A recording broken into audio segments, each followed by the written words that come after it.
두 번째 시작하겠습니다.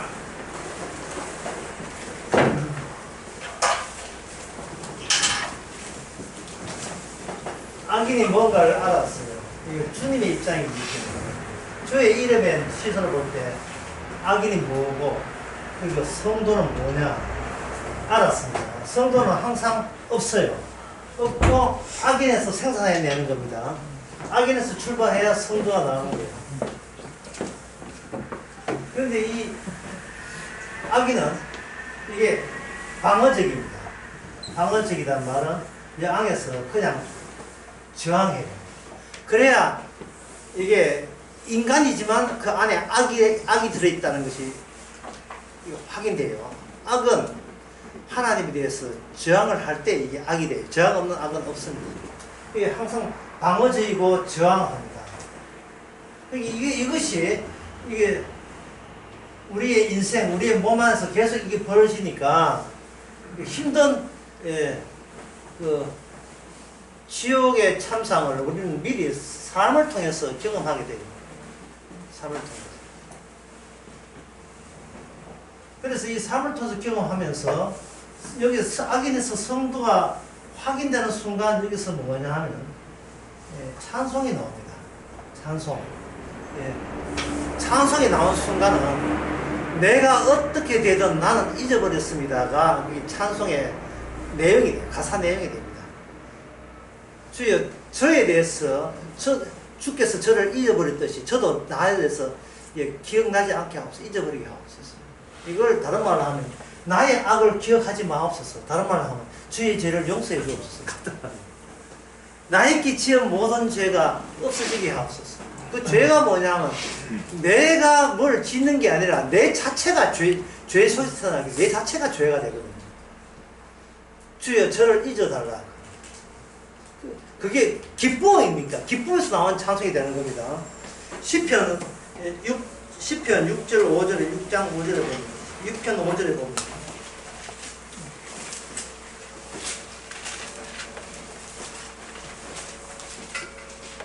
찾는 시간도 아까워서 내가 먼저 이야기했거든요. 사망 중에서 주를 기억할 자가 없사오며 음부에서 주께 감사할 자가 너희 있다. 여기서 주님을 기억한다는 말을 같은 말로 뭐냐 하면요, 사망 중에 주를 기억함이 없사오며 하는 기억의 내용이 뭐냐, 감사하기 위해서만 이 땅에 주 안에 존재하는 자가 성도다. 감사하기 위해서만. 나 이렇습니다 자랑하려고 낸 게 아니고 오직 주께만 감사하기 위해서 나타나는 자가 성도의 모습이에요. 그러면 그 모습이 이 양면소설에 그 모습이 드러나면 우리는 출발을 어디서 해야 되는가? 항상 아이에서 출발을 해야 돼요. 이거는 자기 방어, 자기 저항이기 때문에 항상 긴장 상태이기 때문에 얘 감사가 나올 수 없습니다. 내 거 건드리고만 해봐라 뭐 이러시는데 그게 무슨 감사가 돼요. 이거 바짝 쫄아 있는데요. 찬송이 되니까 성도가 여기서 나를 잃어버린 것에 대해서 하나님의 영향력과 하나님의 행하심에 대해서 희생에 대해서 감사를 느끼는 겁니다. 내가 잃어버릴 수 없는 나를 잃어버리게 해줬으니까 홀가분하니까 더 이상 내가 나한테 신경 쓸 필요도 없고 나에게 책임질 필요도 없고 내가 나를 건사할 이유도 없어요. 이게 구약은 이렇게 되어 있는데 신약은 이렇게 돼요. 신약은 아예 찬양 등근이 찬송 등을 되기 위해서 아예 우리를 뭐냐 아예 죽은 자로 봐요. 예. 그러니까 신약 성도에 있다서는 안 죽었다 악인, 죽었다 성도, 그런 고백의 대조가 우리 안에서 계속 같이 병행하게 되는 겁니다. 나는 안 죽었다, 너 버틸 거야 이거 하고, 나는 죽었잖아, 버틸 것도 없잖아, 버틸 것도 없는데 내가 뭐 때문에 그냥 쉴 데 없이 우울증과 불안과 슬픔과 왜 거기 빠져있지, 있어야 불안이고 지키고 있는데 이게 지킬 자시고 말고 할 게 없는데 왜 이렇게 되지 하고 찬송하는 거예요. 그래서 이 주님의 입장에서 볼 때, 주님의 그 시선을 볼 때에 찬송이 아니면 이것은 언어가 아니라고 말 같지도 않는 개소리를 보는 겁니다. 찬송이 아니면. 그런데 인간은 뭐냐? 그럼 이 말은 뭐냐? 인간은 방어하기 위해서 뭘 하느냐? 방어하기 위해서 말들을 쏟아냅니다. 말 쏟아내는 언어는 두 가지에 대해서는 하나는 뭐냐? 언유요. 하나는 한유입니다. 그래서 언유, 한유 나오면 골치 아프죠? 언유라는 말은 이 언유하고 한유하고 비슷한 말인데요. 둘 다 이게 비유거든요. 비유란 말은 꼭 집어서 정확하게 그 대상에 대해서 지시할 내용을 내가 모르겠다는 겁니다. 야, 여기 테이블이 있잖아요. 테이블이 탁자가 있다면 이게 테이블이다 또는 탁자다라고 할 때 이 탁자의 개념 안에 뭐냐면 안에 뭐가 포함되면 내가 바라본 탁자가 내용이 들어있어요. 내가 바라본 탁자가. 사과가 있잖아요. 사과가 있다면 이걸 쓸 때는 사과라 쓰지만 이 사과에 대해서 나름대로 지난 추억 같은 것이 여기 담긴 사과예요. 그냥 사과가 아니고. 아이고 서울 간 내 둘째 아들이 저 사과를 얼마나 좋아했는데 아이고 저 사과 볼 때마다 둘째 아들 생각난다. 이거는 본인만 알고 있는 거예요. 다른 사람은 사과 파는 장사꾼은 그걸 몰라요.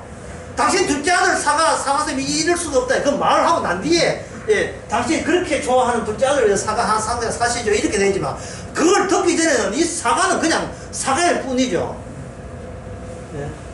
그런데 어떤 과학자가 사과를 볼 때 이 사과는 바로 뉴턴이 사과 떨어질 때 만유인력을 발견한 계기가 됐던 그 사과.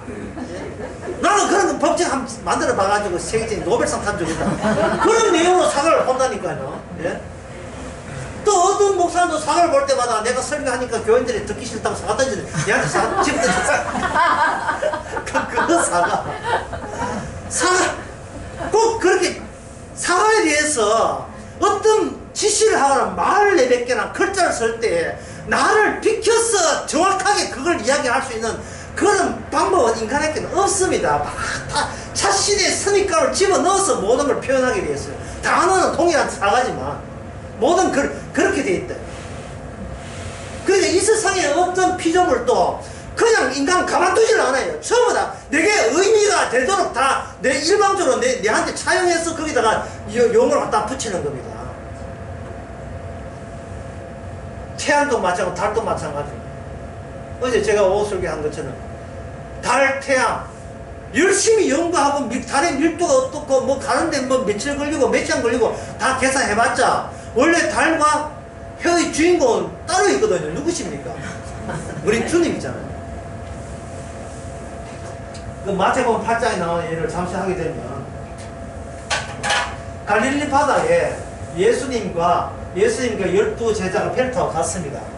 그런데 예수님도 모두 다 어디에 갇혀 있느냐 하면 갑자기 불어오는 풍랑에 갇혔어요. 이 대목에서 제자들은 뭐냐? 우리는 풍랑에 갇혔다고 이야기했어요. 이게 뭐냐 하면 이게 비유입니다. 이 풍랑이 어떤 풍랑인지 전혀 계산 못하고요. 우리는 풍랑에 갇혔다는 거예요. 옛날에 우리가 살던 경험에 비하면 풍랑 만나면 우리는 졸지에 배가 침몰하고 다 죽었다. 다 죽었다. 이래거든요. 그래서 주님이 제자들에게 요구하는 것은 뭐냐? 죽으면 어때? 주님과 함께 있으면 되지. 이게 주님의 원하는 정답이었습니다. 그런데 제자들은 풍랑, 무섭게 부는 풍랑, 우리는 절대 우리는 죽어서 죽음에서 끝이 나. 모든 의미가 나의 죽음으로 끝이 나버렸어요. 그 말하면 살아생전 내내 누구만 찾았다? 내 살궁이만 했다는 그게 완전 뽀록뽀록난 거예요. 완전 폭로된 겁니다.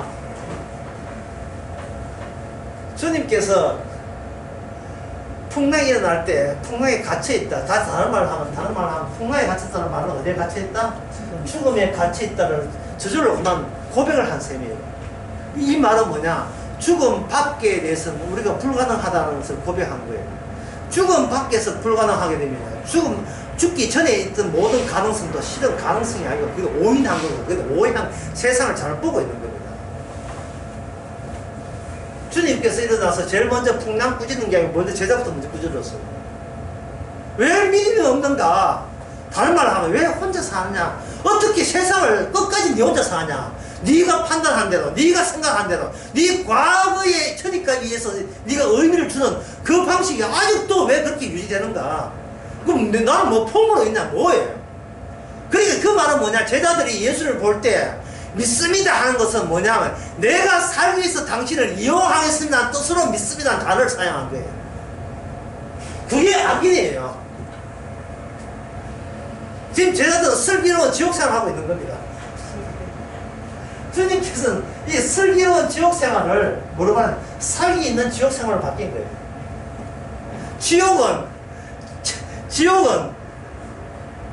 네 지옥은 네가 스스로 이렇게 차차한 거다. 지옥에 딱 맞는 존재가 되어 있으면서도 지옥이 괴롭다고 외치고 있으니까 이거는 본인 보고 탓을 내는 거랑 똑같은 거죠. 지옥은 자기가 형성시켜 놓고 지옥이 있네 이러고 있다고요. 실컷 살다가 지옥 가니까 지옥 여기 있네. 그 네가 만들었잖아. 네가 평소에 네가 만들었잖아. 이 지옥의 특징은 뭐냐? 예, 나를 위해요.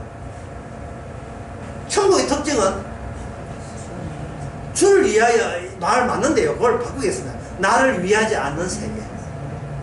불가능한 세계. 나를 위하지 않는 세계. 그래서 이 악인에서 올 때는 이 불가능함이 도달됩니다. 그래서 이 말을 해도, 인간은 말을 해도 뭐냐면 자기를 위해서 정확하게 뭐 하니까 그냥 일단 던져보는 거예요. 그걸 압축시켜보는 거예요. 의미를 압축시켜보는 거예요. 내가 내 아들이 좋아하던 사가 너무 길잖아요. 그러니까 사가 압축시켜보는 거예요. 이 압축시킬 때가 할 때는 뭐냐면 그 압축된 말을 통해서 나를 계속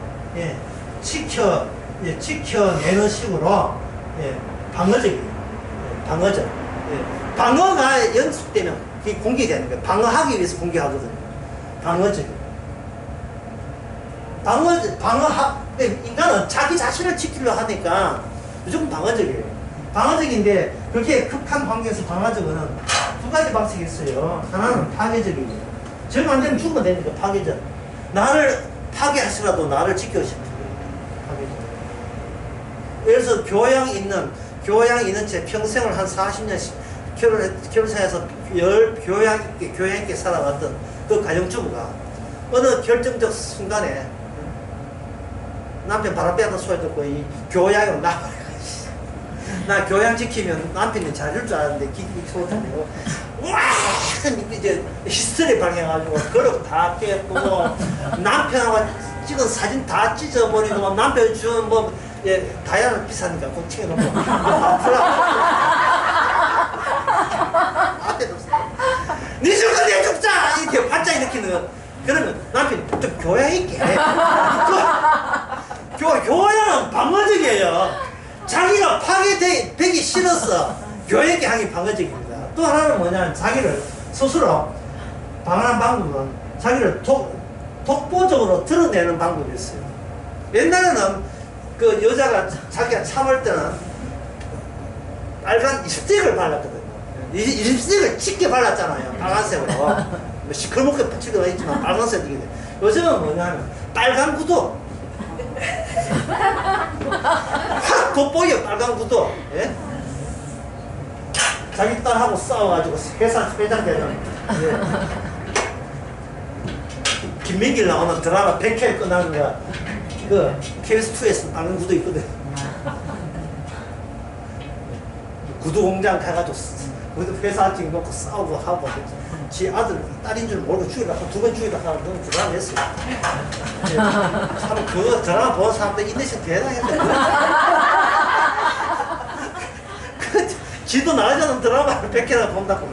빨간 구두라 하는 건 돋보이는 나 여기 있음. 있음. 나 방어할 거야. 제발 피붙지 마라. 나는 내가 지킨다. 뭐 그런 뜻이래. 빨간 구두죠. 목사들이 깨끗하게 보이는 뭐 이렇게 목사들이 여기 뭐 로만 칼럼 비슷하게 뭐 제복 입잖아요. 제복이 바로 그거예요. 제복이라는 건 건들지 마라. 나 건드리면 죽여버린다는 뜻이. 이게 뭐냐면 은유거든요. 이게 압축했어. 옷의 제복, 빨간 구두, 이 전부 다 이게 은유입니다. 그 안에 나의 강력한 나의 방어 체제가 사드 방어 체제가 담겨 있어요. 어린애는 생겨나면 문 닫고 문 잠가버 지방에다가 문 잠가버리죠. 그게 옛날에는요 자기 방에 문 잠근다는 것이 우리 초등학교 말로 국민학교 다니는 우리들은 상상도 못해도 어디 방이 네 방이다 네 방이 다 있어 어떡해. 방을 하나 하면 두 개, 방을 하면 하나 두 개이기 때문에 자기 방이 있다는 건 놀라운 거예요. 애는 5명이서 낳았지요. 예. 그런데 언제부터는 자기 방이 생겼어요. 애들이 자기 방과 더욱더 강렬했죠. 문 잠가버려. 뭐 도끼도 부술 수도 없고요. 막 달린다. 이 달리는 게 한두 번 달리면 나중에는 버릇돼가지고 인간 버릇 더럽게잖아. 이 자기 방어. 그 다음에 언주가 되다가 새로운 욕망을 만나면 이게 언주가 뭐냐 환유가 돼요. 대체해버려요. 대체. 다른 걸로 자꾸 대체해요. 욕망은 사라지지 않는데 욕망의 거리가 취미 시간에 자꾸 바뀌듯이 계속 대체해버린 겁니다. 이게 뭐냐면 자기 합리화요, 자기 방어하는 방어술이. 어쨌든 간에 나를 건사해야 되니까. 이게 뭐냐 하면, 이게 바로, 그게 사회라는 사회.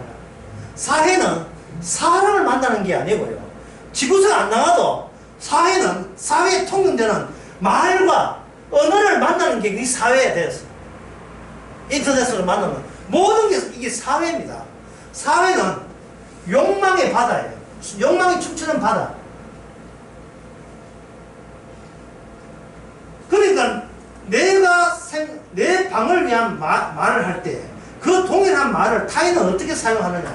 그 안에 내가 원하고 싶은 욕망이 그 안에 들어있잖아. 그러면 같은 단어를 써버리면 우리는 그 타인의 욕망에 마치 올라탄 것처럼 그 타인의 욕망에 섞인 것처럼 본인이 착각하게 만들어요. 예를 들면 이렇습니다. 회사에서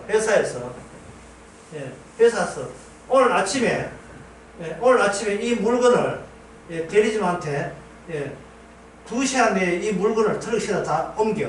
이 뭡니까? 말이죠. 이 말이거든요. 너무나 일상적이죠. 하지만 이게 사회에서 일어나는 겁니다. 이 물건을 과장이 시킨 대로 내가 대리가 되어서 차를 운전해가지고 2시간 내에 멀리 있는 대리점에 갖다 주게 되면 나는 뭐가 되냐? 나는 과장한테 대리로서 인정을 받아요. 인정을 받으면 이게 힘이 되고 힘이 되면 나의 방어에 유리하게 작용하는 거예요. 이게 뭐냐? 사회생활이고 사회입니다. 남들의 욕망에 양방의 욕망에 내가 그 배에 같이 합성하는 거예요. 함으로써 내 삶의 안정성을 보장해 주는 거예요. 이게 말의 구조화, 말로서 형성되는 사회성입니다. 다른 말로 하면 욕망에 형성된 나. 그러면 방금 과장한테 내가 일해서 오늘 다 갖다 했습니다. 했습니다. 인정받죠. 인정받는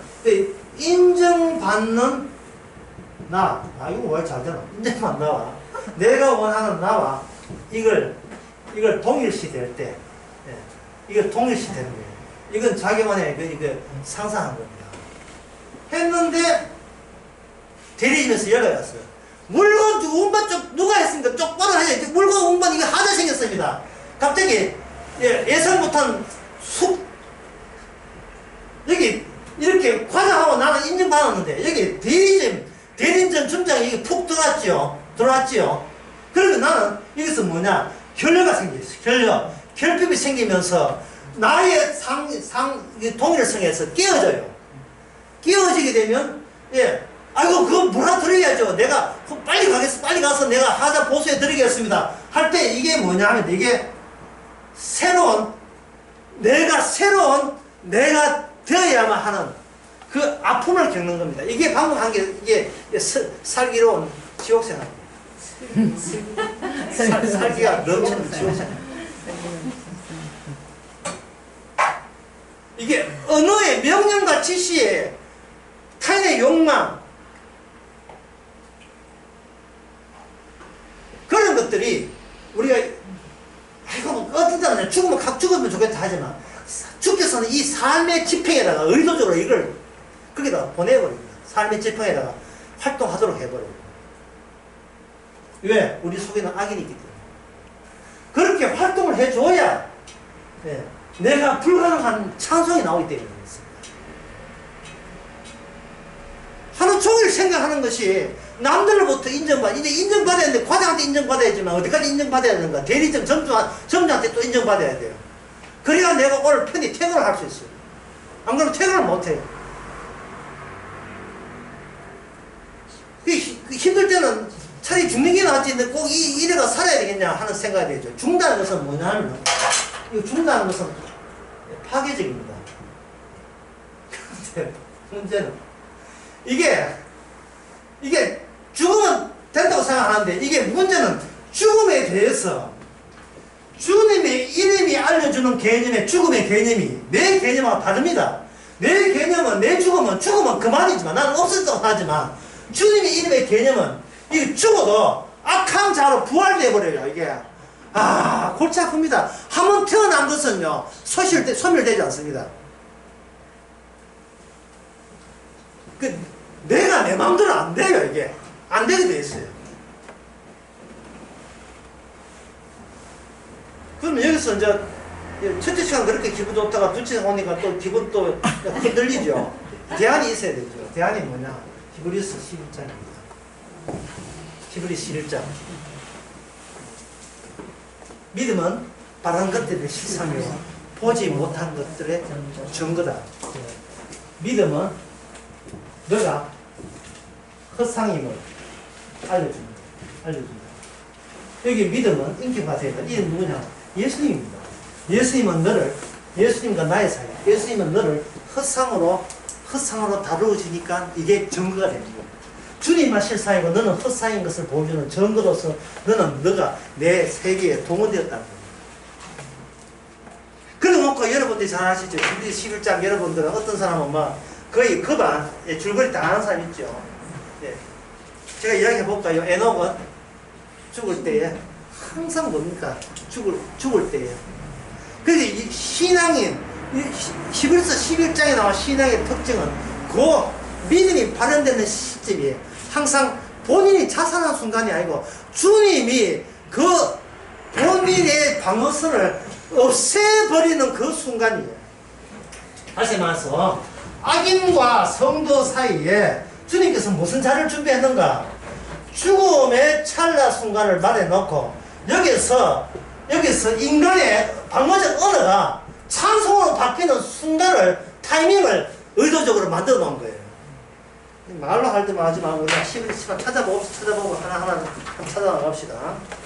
여기서 11장.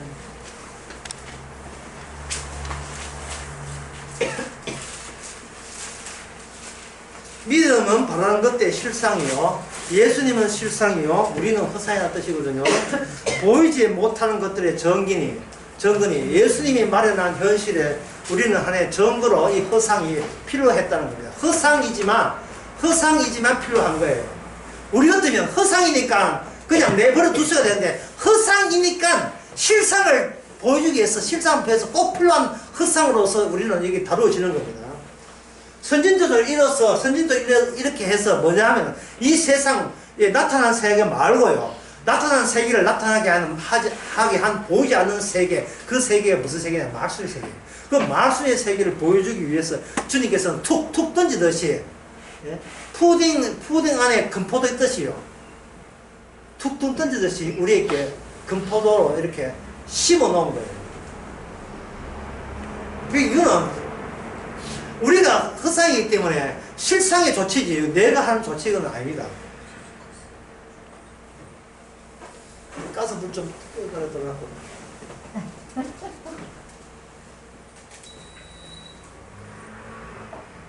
자, 그 다음에 4절 한번 보겠습니다.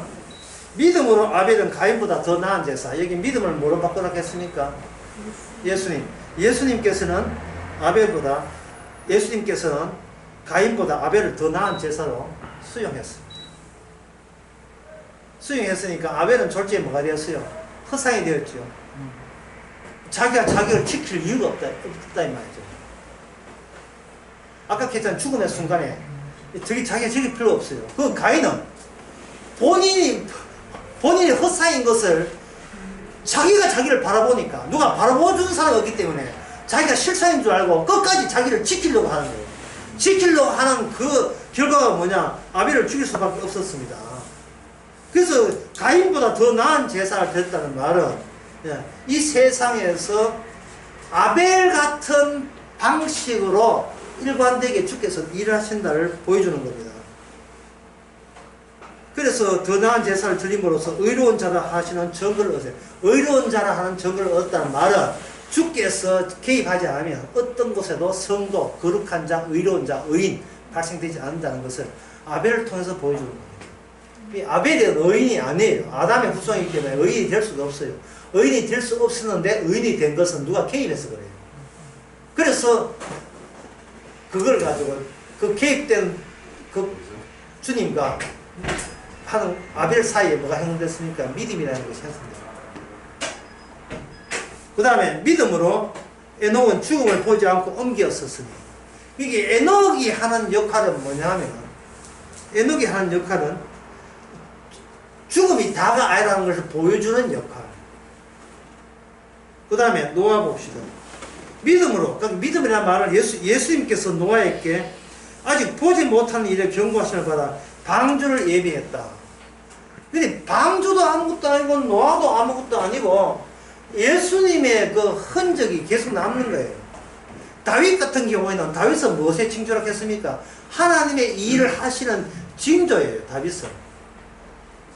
그러니까 오늘 시편 28편을 통해서 하나님이 다윗을 통해서 인간에게 형성될 수 없었던 악이라는 개념 형성됐죠. 그 다음에 거기서 행악자 나왔죠. 악인 행악자 나왔죠.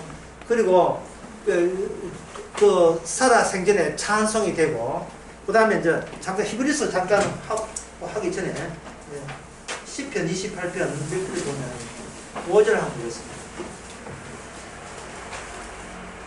4절 저희의 행사와 그 행위의 악한 대로 가보시면 자 여기서 아까 천천히 이야기하는 거 다시 설명드리면 악함이라는 것은 무엇 때문에 악하냐 하면 낯선 이웃을 알아보지 못한 게 악함입니다. 혼자 지가 선악과에 해서 선악과 조치에 의해서 이건 나쁘다 이건 악한 게 아니에요. 악함이라 하는 것은 제대로 주의 이름이 결정할 문제지 내가 악하다고 결정할 문제는 아닙니다. 왜냐하면 모든 의미는 나 잘났다 나는 정당하다 자기 존재 방어적인 요소가 개입되기 때문에 해석은 제대로 된 해석을 못하고 그냥 나 잘났다를 보여주는 비유요 환유에 불과합니다. 그냥 은유요 환유에 불과합니다. 자기 방어적이에요. 그러니까 5절에 보면 저희는 여호와 행하신 것과 손으로 지으신 걸 생각지 아니하므로 여호와께서 저희를 뭐합니까? 하게 하시고 건설치 아니한다. 이 하나님이 놓으시는 것이 아니고 부지런히 일하시는데 일하시는 것이 그냥 어떻게 되나 상당히 과격해요. 파괴하고 건설치 아니한다 해서 인간은 나름대로 건설한 것을 꾸준하게 평생 동안 건설하고 있다는 것을 여기서 미리 암시하고 있죠. 인간은 가만히 놀지 않고 자기 성공과 실적을 그래서 나 잘났다를 보여주는 정보물로 삼는 거예요. 나 인생 이렇게 살았어 이런 거 있죠. 그 다음에 나온 게 6절에 보면 여호와를 뭐합니까? 찬송하면 아까 이야기했죠. 주께서 궁극적으로 인간이 자기 방어적 은혜를 다 삭제시켜버리고 주께서 홀로 하셨다는 걸 찬송케 하는 거예요. 자 다시 히브리서 11장 5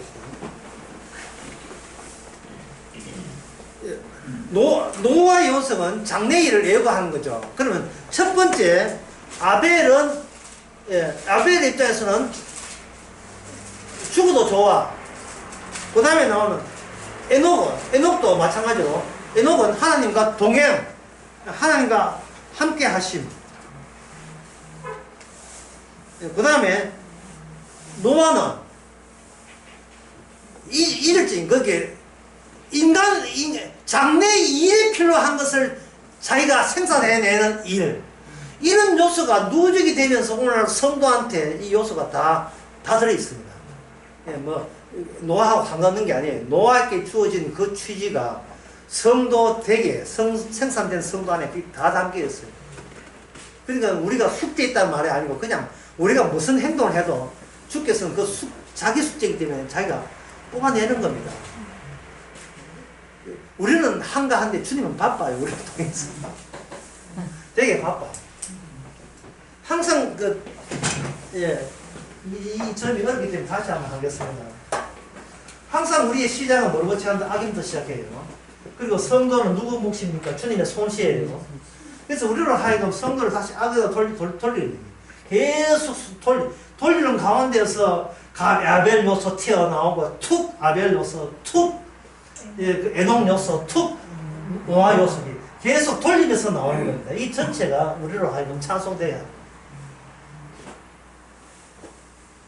그리고 우리는 그게 새로움이죠.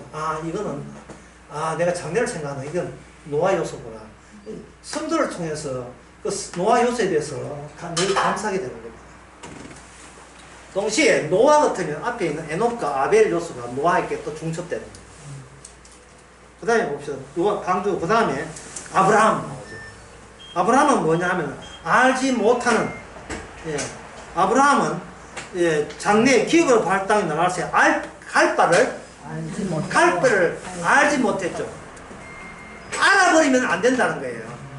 내일 일에 대해서는 우리가 몰라야 된다는 겁니다. 언제나 설교가 그래야죠.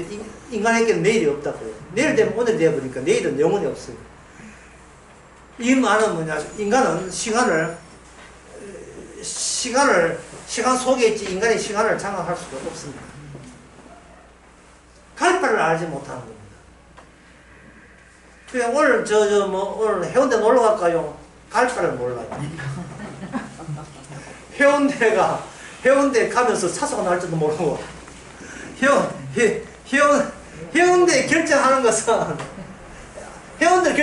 내 잘났다를 자랑질하면서 해운대 놀만한 자기 있다는 것을 의미를 담고 해운대라고 했는데 해운대 가가지고 아주 깔게 만나가 터지고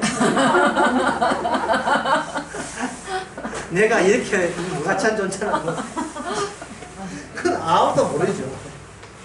그러나 주께서 까라면 까야죠. 그게 아브라함이에요. 아브라함은 모든 매사에 있어서 어깃장이 난다는 인생을 살아요. 하나님께서 아브라함으로 악인 역할을 충분히 하면서 아브라함의 악보다 주님의 언약이 더 세인 것을 보여주는 역할이 바로 아브라함 역할입니다. 그 아브라함 역할을 오늘 우리가 그대로 받고 있습니다. 평가를 바라보는 자, 주님이 평가하기 때문에 내가 나를 평가하면 안 돼. 내가 나를 평가하는 것은 시작점이에요. 우리 악인으로서 시작점, 자기 변명하려고. 나는 잘해보려고 했습니다. 이게 이제 악인들이 하는 짓거리예요. 잘하는 게 뭔데? 몰라요. 그냥 자기야, 내 것 좀 안 다쳤으면 좋겠다 하는 그런 다급하면서 티 나는 말이에요.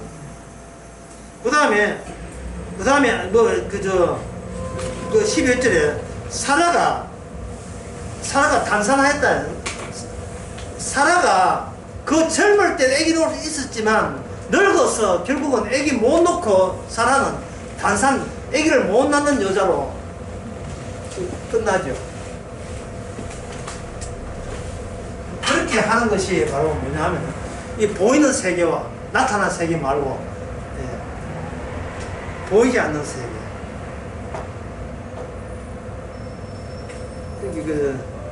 보지 못하는 세계는 이 땅에서 불가능으로 나타나요. 애기 단산됐으니까 애기는 없는 겁니다. 영원히 애기는 없어요. 아브라함 애기는 없습니다. 잉태한 자는 하나님께서는 그걸 잉태를 안 쳐주기 때문에 잉태치 못한 데서 나와야 이것이 천국의 백성이 됩니다. 그래서 그 히브리 11장 이 복음은 기존의 인간의 그 종교라는 거 있죠. 인간한 종교 있잖아요. 기독교에서 이걸 아주 우습게 보여요. 그게 뭐 장난도 아니고 인간의 모든 불교라든지 천주교라든지 기독교 이것은 항상 중심은 뭐냐면 내가 나를 살리는 아이디어들이에요. 아이디어. 여기에 동원되는 모든 교리와 신학은 그냥 언어예요. 자기 방어적 언어, 나를 지키는 언어. 얘가 주님께서 이거 일체 인정 안 하죠. 너가 누구냐를 바로 훅 들어서 묻는 네 누구야? 네가 뭔데 네가 천국을 가? 네가 나는 천국 가야 될 자격이 있는가를 네가 하면 그 증거를 내봐라 말이야. 언젠가 저 강의하면서 그런 이야기 했는데 그 이야기를 여러분한테 한번 써보겠어요. 어떤 사람이 뭔가 보고 뭐 이야기 하거나 이렇게 물어보세요. 좁은 길로 간다는 말이 있는데 좁은 길이 어떤 길인지 그 상대방과 한번 설명하도록 해보세요. 무엇이 좁은 길인지 답변 곤란합니다. 왜냐하면 좁은 길을 설명하려면요 어디가 턱 걸려버리냐 하면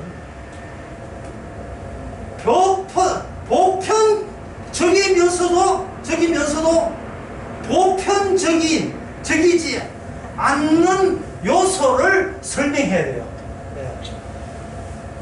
뭐냐면은 영생에 가는 길은 좁은 길이다. 이게 보편적이죠. 그런데 주님께서 뭘 집어냈습니까?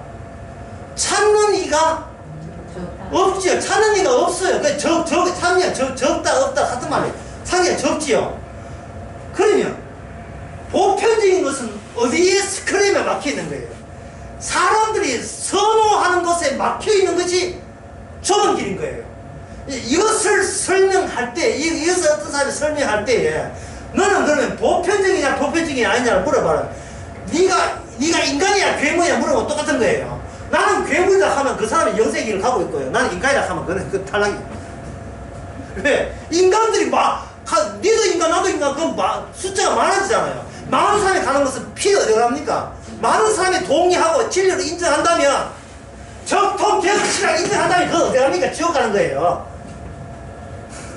왜? 인간들은 납득이 되니까 그게 정통개혁신학이 납득이 되니까요.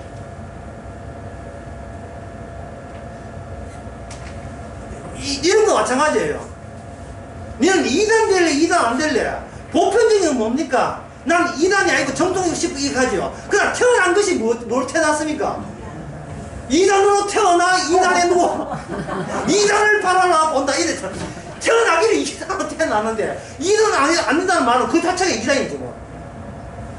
보편적에서 뭐였어도 보편적인 진리는 보편적인데 그걸 우리가 보편적이 아니기 때문에 우리가 보편적이라고 우기기 때문에 주께서 보편적으로 아닌 식으로 보편적인 진리를 이야기하는 거예요. 보편적 몇 개 더 하는 거야.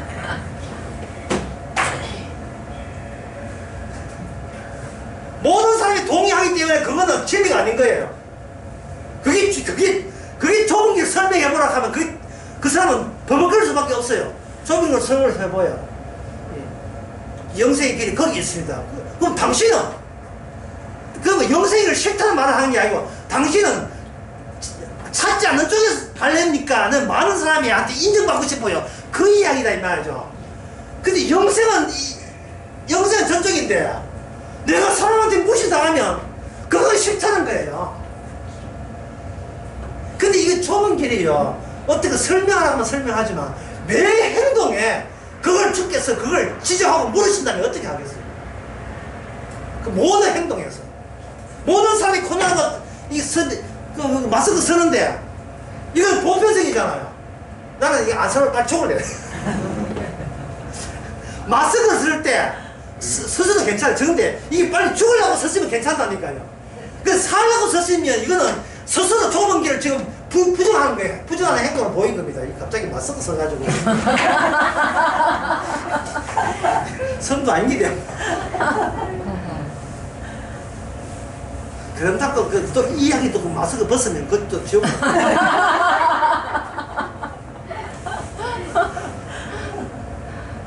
주님, 내가 구원받는 게 문제가 아니고 우리를 그렇게 다루신다는 뜻입니다. 제 말은 네 어디 갈래 이게 아니라 다루시는 거예요. 우리는 내가 천국 갈래 지옥 갈래 하는 그런 권한이 없음을 우리에게 알려주는 겁니다. 내가 구원받으려 하는 것도 이게 이단적인 사고다. 이게 넓은 길로 가는 사람들이 사고다. 그 다음에 이제 그 11에서 11장에 그게 11장 14절에 어디로 갑니까? 본향 간다 했지요. 이게 무슨 뜻이냐 하면 주님이 코스가 언약의 완성 코스이기 때문에 그 코스예요. 내려왔다 올라갔잖아. 그러면 이 땅에 올라가신 분이 올라가셨다는 말은 이 땅에는 눈을 씻어봐도 이 땅에는 우리가 영원한 본향은 없는 겁니다. 없으니까 우리는 나그네, 이 땅을 나그네로 스스로 지칭받는 것에 대해서는 감사할 수가 없어요. 찬양할 수가 없어요. 그러면 노아는 방주 만들었지요. 우리는 뭐 하면 됩니까? 아브라함의 취지하면 그냥 나그네로 살면 돼. 나그네로. 맨날 없다. 여기는 내 고향이 없다. 어디 다른데 새로운 개발지에 땅 좀 이렇게 돈 남아있는 걸 좀 투기할까? 그래도 난 고향이 없어. 땅 투기는 다 해놓고 아니야 그건 고향이 아니야. 이 땅에는 없어. 그래가지고 전쟁이 나가지고 입어가지고 땅 다 몰수하면 그렇지. 난 내 땅이 없다 했잖아 평소에. 돈은 거기다 부동산 다 집어넣고. 아 없어. 난 없어. 나 이 땅에 내 것은 없어. 예. 그럼 주님께서는 좀 섭섭해. 아니 섭섭하기는요. 인상이 섭섭한 것 같은데. 아니면 찬양입니다. 억지로 조정해다 소용없지. 그냥 뭐 버리고 할 것도 그냥 갖고 있으면서 얼마든지 나가네 삶을 살도록 조치를 합니다. 갑자기 안심이 확 되죠. 그 다음에 아브라함 이삭 같은 경우에는 뭐라고 하냐면 능히 죽는 자 가운데 살릴 것을 생각한지라. 이게 우리 자신 보고 생각. 나는 죽어도 주께서 살려내시는 근거가 뭐냐 하면은 주님이 본인이 죽었다가 살아났기 때문에 그래요. 나는 그런 힘을 갖는다. 희망이 우리의 근거되면 안 돼요. 이거는 지금 서서 억지를 부르는 거예요. 나는 죽어도 살 거야. 왜? 말씀도 믿기 때문에. 자기 믿음을 근거로 하면 안 됩니다. 예수님이 일어난 일이기 때문에 우리는 죽을 수가 없는 거예요. 사실 산다는 것은 아직 욕심이지만 어쨌든 영원히 죽지 않는다는 사실. 그걸 어디서? 그 성경에서 찾는 거예요. 우리 말씀의 세계이기 때문에. 우리는 말씀의 세계의 증거이기 때문에 연관성이 있잖아요. 그 다음에 뭐냐 하면 여기 22절에 요셉의 임종시에 빨리 해야 되겠다. 요셉의 임종시에 요셉 말고 야곱, 21절 야곱이 죽을 때에 야곱이 죽을 때에 아벨이 죽을 때에 아브라함이 뭐 할 때에 전부 다 그러니까 이게 악인과 이거 성도 사이에 죽음을 땡겨오는 거예요. 그러니까 성도한테는 뭐냐 하면 지금 이미 죽은 거예요. 지금 죽는 그런 축복을 받은 거예요. 나하고 헤어지고 나하고 이별하는 거예요. 그래서 이게 상당히 말은 이렇게 쉽게 하지만 실제 생활에서 힘든 것은 내가 죽었음을 살아있는 내가 매일같이 그걸 탑승해야 된다는 게 굉장히 섭섭하고 얼마나 귀합니까 내가. 근데 나에 대한 미련을 갖지 말아갖고 강제 조치에 당하니까 살아있는 상태에서 나의 죽음을 너를 경험해야 된다. 이게 바로 성령의 경험.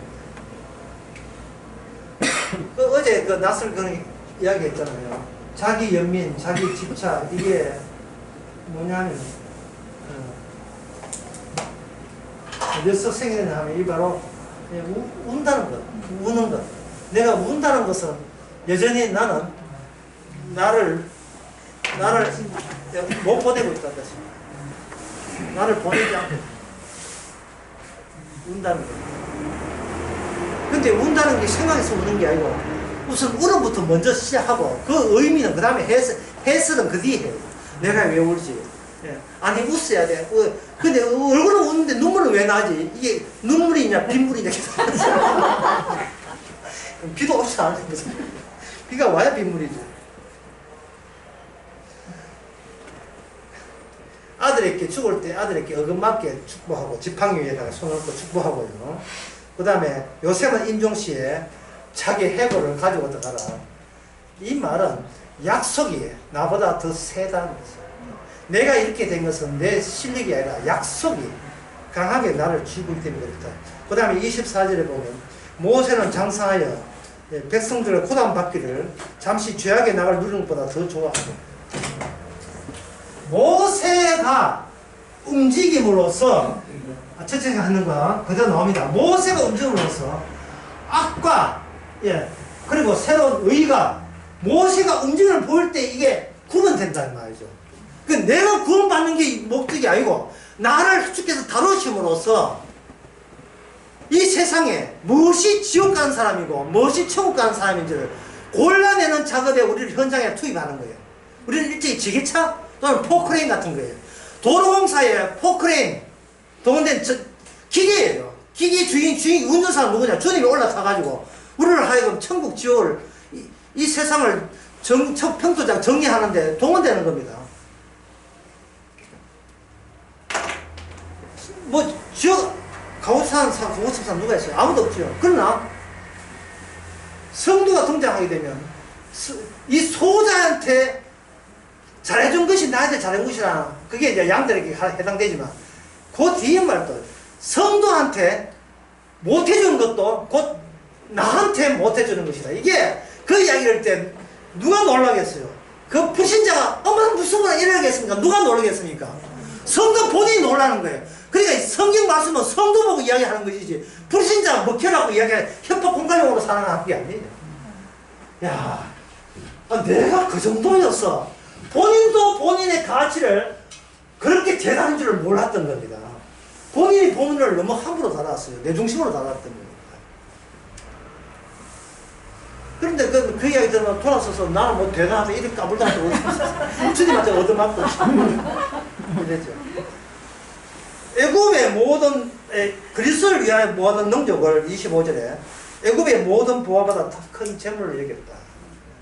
그 정도로 하고 다시 이제 시편 28편을 돌아보겠습니다.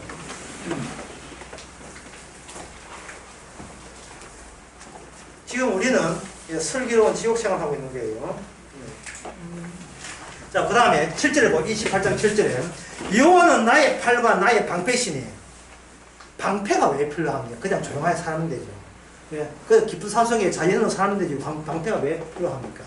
주께서 이 악한 세상에다가 다윗을 그냥 던져주는 거예요. 다윗을 광야에 뛰고 와 악한 인간들이 뭐 먹잇감 왔다 하시면 왁 달라들겠죠. 달라들었을 때 다윗의 취할 태도는 자기 방어적이 아니고 뭡니까? 주께서 나를 지금 방패가 아니라 애적부터 방패라는 요소가 내 안에 주의 이름의 요소로서 담겨있다는 거예요. 주의 이름이 방패였다는 거예요. 주님이 방패되기 위해서 내가 채택되는 거예요. 주님의 방패요 반석이시요 주님이 주의 보좌인 것을 드러내기 위해서 우리를 사용하신 거예요. 우리는 내 생각에 정신 빠져가지고 오늘 점심 못 먹는 거 그것만 생각해가지고 자기 배부른 것만 생각하지만 주께서는 말씀대로 10편 28편 8절대로 우리를 7절대로 우리를 움직입니다. 8절에 봅시다. 여호와는 저희의 힘이시오 그 기름 부음을 받은 자의 구원의 산성이다. 산성, 힘, 이 모든 것은 성소란 그냥 만들어지는 게 아니고 전쟁을 통해서 치열한 전쟁을 통해서 거기에서 드디어 노출되고 있다. 제가 어제 주일날 설교하면서 끝부분에 이런 이야기 했거든요. 성도는 모자를 벗기운 자라고 이야기했죠. 비싼 이야기와. 모자 벗습니다. 모자를 쓰면 내 머리를 내가 보호하기 폐쇄적이잖아요. 모자를 한번 벗어보세요. 그러면 개방적입니다. 노출됐어요. 더 이상 개방성 속에 내 손가락도 집어넣지 못해요. 왜? 하나님이 사용하시는 상황이기 때문에 그냥 뻥 뚫렸어요. 오늘 제목은 뻥. 뻥하면 거짓말 하겠다. 안 되겠다. 상상해. 그냥 뻥 뚫렸어. 통해요. 그냥 비 오면 비 맞고 눈 오면 눈 맞고 그냥 통해요. 주께서 하시는 일이 막힘없이 그냥 통하는 거예요. 이게 성도예요.